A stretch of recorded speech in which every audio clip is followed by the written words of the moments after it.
Na hapa ninayo taarifa inayoendelea kutokea katika mataifa mawili na ushirikiano katika taifa la Marekani. Irani imeweza kufanya kitu ambacho ni kikubwa zaidi na zaidi ikishirikiana na Marekani. Israeli kwa ushirikiano wa Marekani imeshambulia mji mkuu wa Iran. Naona bwana, katika operation ya kijeshi ambayo waziri wa ulinzi wa Israeli amedokeza kuwa shambulio hilo ni la kujiamini zaidi.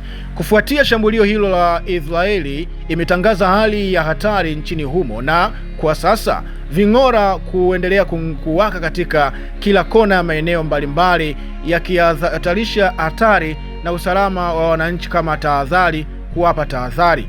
Aidha, mamlaka ya viwanja vya ndege vya Israeli imetangaza kusitisha safari zote za ndege na kuwataka wananchi kutoelekea au kukaa karibu na viwanja vya ndege hadi taarifa nyingine itakapotolewa.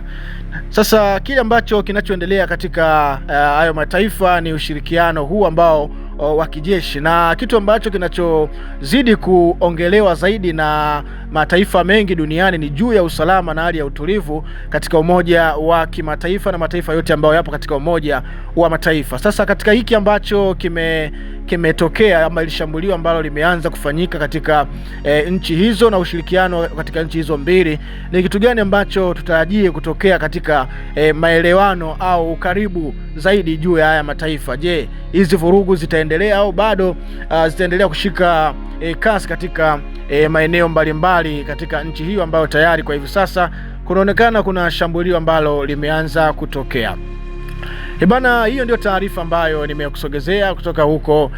Kwa hiyo ili uendelee kuwa unapata taarifa mbalimbali kuhusiana na mambo yanayoendelea duniani, basi kitu cha msingi wewe fanya tu subscribe. Kisha subscribe utakuwa ni moja kati ya watu ambao mtakuwa mkipokea taarifa zetu na mtakuwa mkitani notification kwa mara ya kwanza, mnakuwa wa kwanza kuweza kupata taarifa zetu na kuweza kushare kwa watu wengine ili na wengine waweze kuona pia. Lakini kama bado hujashare au hujalike, fanya like na ushare video hii hapa ili na wengine waweze kuona kama jinsi ambavyo ulivyoona wewe.